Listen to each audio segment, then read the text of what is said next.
guys, welcome back to my channel. English is my passion. I'm Yudi, and today I have a very special guest.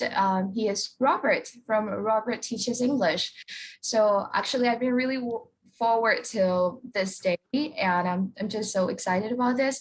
And thank you so much for taking the time to speak with me about accent and pronunciation.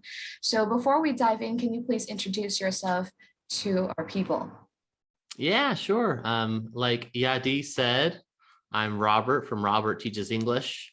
I got a bachelor's degree in English and also a master's degree teaching English to speakers of other languages. I've been teaching English in some form or another for about 7 years, and I've been working hard on my YouTube channel for close to 2 years now.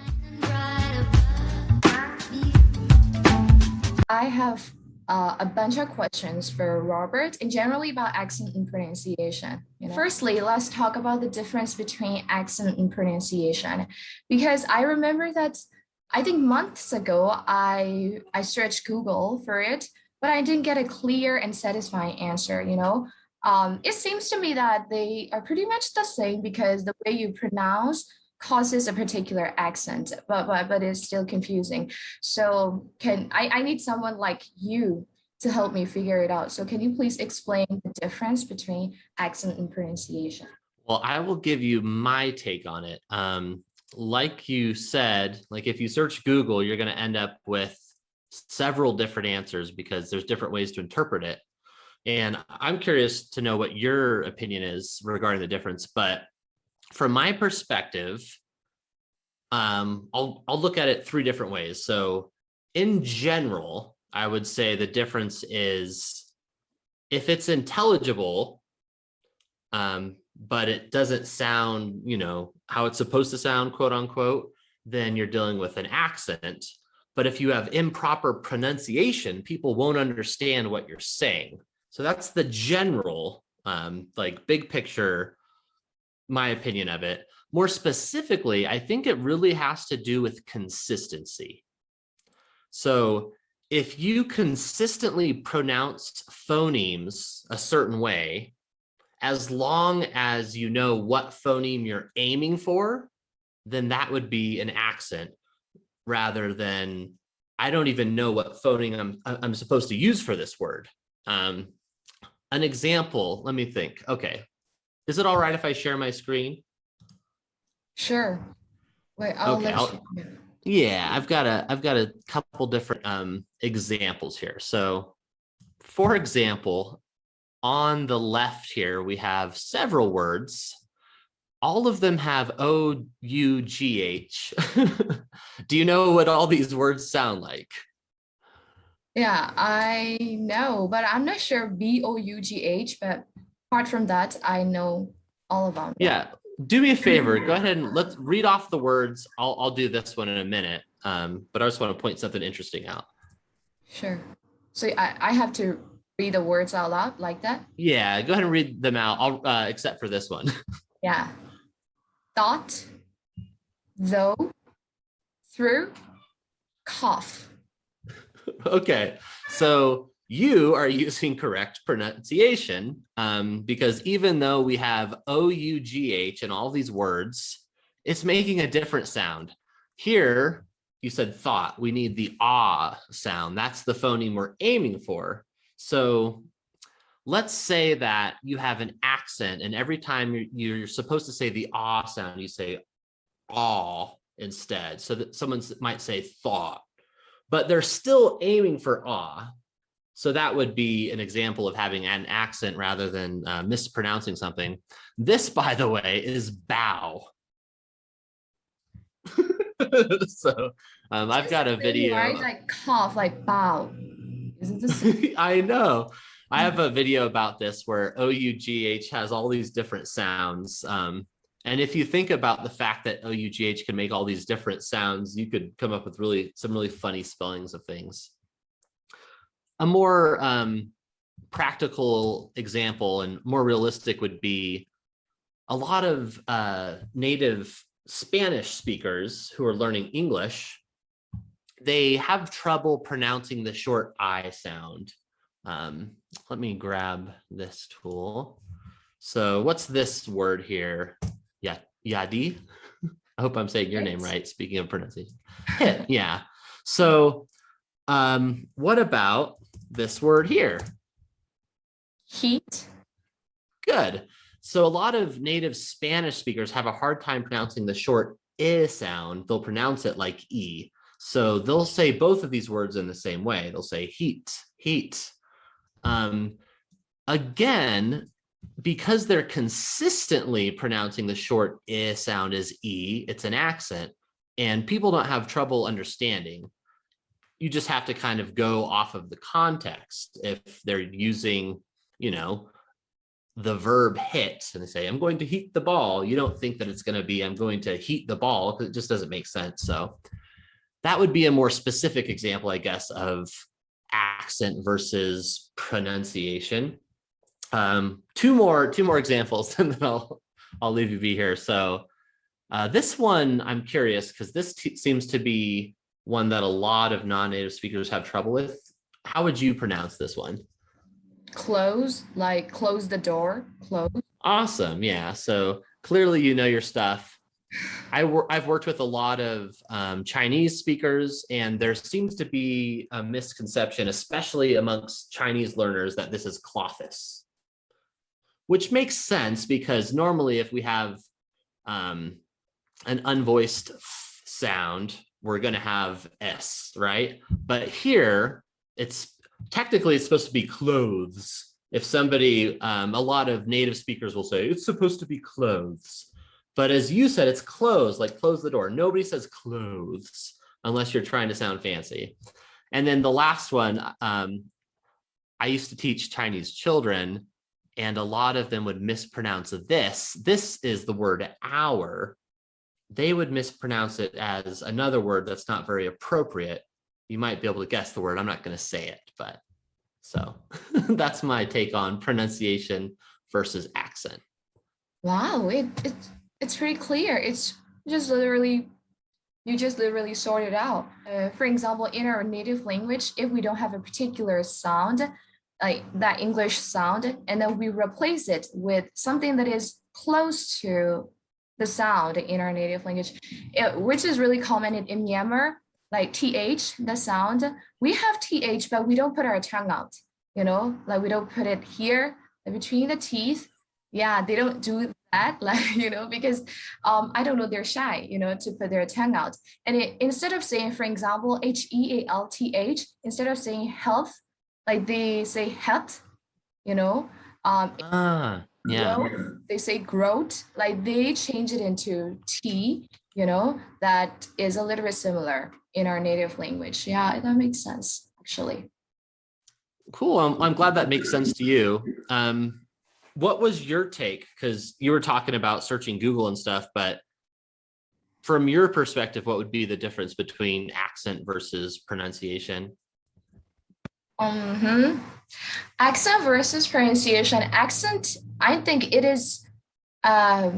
takes time and effort, and also a lot of patients like to adopt a particular accent, British, American, Australian, etc. But pronunciation is like something different.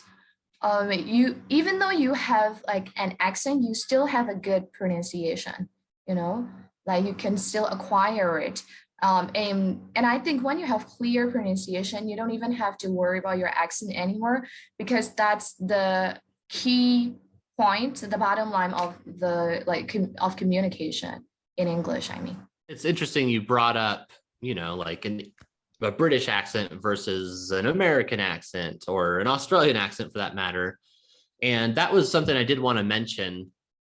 I don't like to talk about pronunciation very much. I've made a lot of videos about pronunciation because they were requested, but I always encourage my students to embrace their accents and not worry about sounding like a native, because nobody sounds like a native, because a native can be from any, amount of different English speaking countries.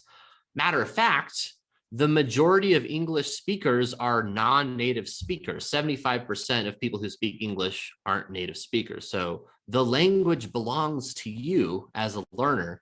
So trying to sound like somebody from X country, it's arbitrary. There's no reason for it. So I always say embrace your accent. Everyone has an accent. I have a Californian accent because I'm from California. So don't worry about having an accent. It's just part of who you are. I I also like don't have a problem with the accent. Like I don't have like I've never thought about like sounding like a native, you know, or I've never tried to sound like a native because as I said, like it's not that important for me, you know, to sound like a native. But there is a widespread belief, like among non-native speakers, especially, they think that because of their thick accents, people won't understand them or people will laugh at them. So I'm really interested to hear your views on the statement. Having thick accents affects clarity and confidence of a non-native speaker. When you're talking about a thick accent, I would say that's when you're starting to get into pronunciation territory. Because if someone doesn't understand what you're saying, then you need to work on your pronunciation, obviously, because it's not consistent enough. It's not identifiable enough that somebody who speaks the language understands. That said, Yadi, I hope that I'm pronouncing your name right. Yadi, talking with you as a non-native speaker is a lot easier than talking with a native speaker from Scotland. I don't know if you've ever talked with people from Scotland, but they don't know how to speak English.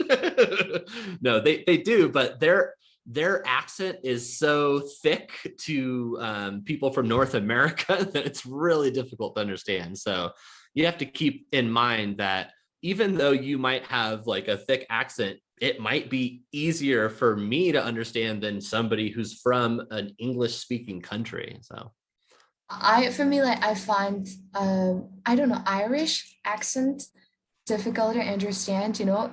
It's just for me, I feel like they're saying just blah, you know, blah blah blah. I don't really understand what they're talking about. But maybe it's because I'm not used to it, you know, it's also possible as well. So, and next one is like people always tell me in my country, people always tell me that pronunciation doesn't matter. And they think that English is more a matter of like vocabulary and grammar than pronunciation. I know that it's important, you know, all of them are important to become fluent in English, but which is more important, grammar or pronunciation? Because it literally confuses people a lot. Yeah. oh man. It depends on the type of grammar that you're talking about, because just like you can have good enough pronunciation where you have, you know, an accent and it's your unique accent, but people understand you, there are certain grammar structures that are really important that if you don't use them properly, you can confuse people for sure. And my channel, what I like to focus on mostly is some of the more intricate grammar rules, because grammar can be kind of boring. So I try to have fun with it. But yeah, it really depends. Like, for example, are you familiar with like the past participle form of a verb? Yeah, maybe. I'm not sure. It is. So when we're talking in the present perfect tense or the past perfect tense, so like, Yadi, have you ever visited America? No, I haven't. Yeah. So in this case, visited is going to be the past participle. It takes the regular ed form. Mm. But there are some irregular verbs like, Yadi, have you ever eaten a scorpion? No, I haven't eaten a scorpion. Yeah. So these types of verbs, I would say, are not that important. In fact, a lot of native speakers will give the wrong past participle verb. For example, I have a drink. I have just drunk my drink. Most native speakers would say, I have just drank. And drank is not the past participle form, but I don't know if it's because the word drunk has a different meaning, so they don't know it for that reason, but they'll also try to say like I've just drunken or I've just dranken. So there are certain grammar points like that which are not as important because native speakers don't even know the proper, like, you know, the rules for them. Another one would be, do you know the difference between using less versus using fewer? Sure, less is more like for uncountable nouns, and fewer is more like for countable nouns. Yeah. Yeah, as a non-native speaker, I expected you to know that, but a lot of native speakers don't know that. They'll be like, oh, you have like 6 less points than me. It's something that's disappearing. So for grammar points like that, definitely not a big deal. I would say more importantly are basic things like using the past tense. One of the biggest hurdles that I've noticed learners can't get over is just using the present tense for everything. So they'll say something like, oh yeah, yesterday I go to the store and I can't find any milk. And that we can still understand what you're saying for sure, but there might be points where there's a little bit of misunderstanding, and you're definitely going to stand out as somebody who doesn't feel fluent in the language. Are we going to laugh at you? It depends. If the person you're talking to is a jerk, they might laugh at you. I would never laugh at somebody. Like, you're learning another language. That's awesome. Good for you. So good people will not laugh at you. If somebody laughs at you, don't be friends with them. Like you're reassuring. Okay. Yeah. I also like I feel the same way because like basically grammar in Myanmar, like they love grammar, you know, like there are a lot of grammar classes. They teach like a lot of complicated, you know, rules that are not even useful in daily life. I mean, it's good to know, you know, but not that useful. I mean, and people are just obsessed with grammar, and that's sometimes it gets on my nerves, you know. I just want them to know that it's not that important. Some basic stuff are important. Even in tenses, like I don't think that all of the tenses are important. Maybe present, simple present, and past, you know, or continuous, that's enough, you know. Uh, but they're obsessed, and I think they usually spend too much time like learning grammar. I think vocabulary is even more important than grammar, you know. I was about to say that. I forgot to completely answer your question, but I would say vocabulary is probably the most important because it's all about playing with the language and communicating what you need to. But if you don't know the name of that object or like this action, then you don't really have anywhere to go. So I would agree with you. I think vocabulary is probably key as long as you have the basic grammatical structures in place as well. I agree with you on that point. So, can you please share some ways or methods to improve our pronunciation in case we have thick accents or we're not satisfied with it? Yeah, I've got a couple here that I wrote down. So it's really all about repetition. You have to practice, but if you are practicing over and over again the wrong way, it can be detrimental to your pronunciation. It's actually going to hurt the way that you speak. I am a musician. You might have seen my guitars and my bass and stuff. When you're learning an instrument, it's important to practice. But if you're practicing the wrong way, you're teaching yourself to play poorly. So if you're pronouncing things the wrong way over and over again, you're teaching yourself to speak poorly. So in order to practice effectively, if you have friends who are native speakers or someone like Yadi, who has really great pronunciation, I would definitely ask them to correct your pronunciation whenever you have like major issues. Just like, hey, listen, I really want to work on my pronunciation. Please point out when I'm doing something wrong so you can be aware. Because a lot of it is, you know, you have to be aware of when you're mispronouncing something. Another tip would be if you're unsure of how to pronounce something, look for a native speaker example. So try to, you know, search on YouTube for someone saying the word. Or again, if you know somebody, ask them to pronounce the word for you.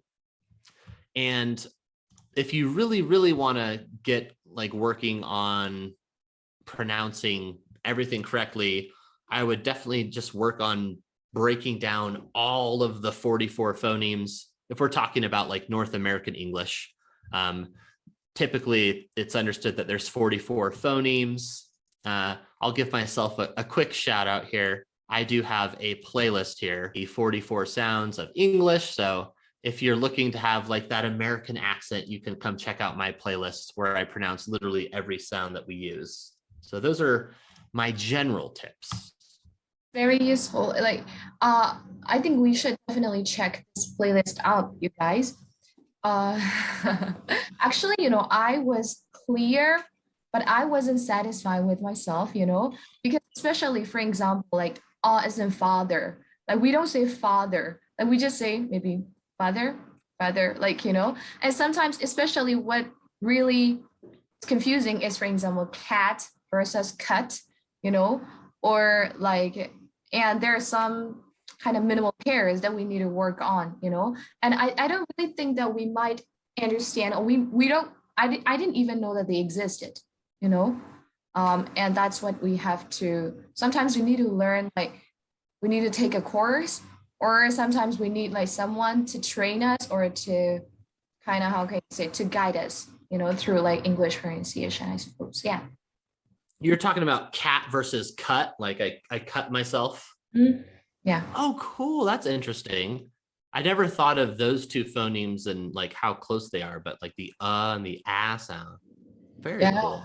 Okay. Because Yeah, that makes sense. in our native language, we don't usually open our mouth. They're shy to say cat. They don't want to open their mouth. They might say like cat, cat. Both of them like somewhat sound the same. Yeah, and that's why I always encourage them, like, you need to open your mouth if you want to have like kind of a good pronunciation, because sometimes like these minimal pairs, people might not understand, or maybe misunderstand them. It'll be encouraging to know if you do watch the 44 phonemes. I open my mouth a lot. I put my fingers in my mouth. You're going to see way too much of my mouth, but it will be very informative. Let's call it a day, and it's time to say goodbye to our people, unless you have something more to add. Yeah, I'll just say, whoever's watching, I hope you know you're doing a great job, and I hope you know that Yadi believes in you. No, I believe that. Like people are really trying so hard, like, to learn a new language, to acquire it. I've been teaching a lot of students, and they're just enthusiastic, about learning it. And I think this such kind of enthusiasm is what it takes to become a fluent speaker. Like basically, without it, like even they watch this video because they are curious, their curiosity, their enthusiasm, like kind of encourage them to watch it, right? So yeah, I appreciate all of your efforts, you guys. And I encourage you guys to subscribe to Robert's channel, Robert Teaches English, and I'll put the link in the description. So thank you so much for watching this video until the end, and bye. Bye-bye.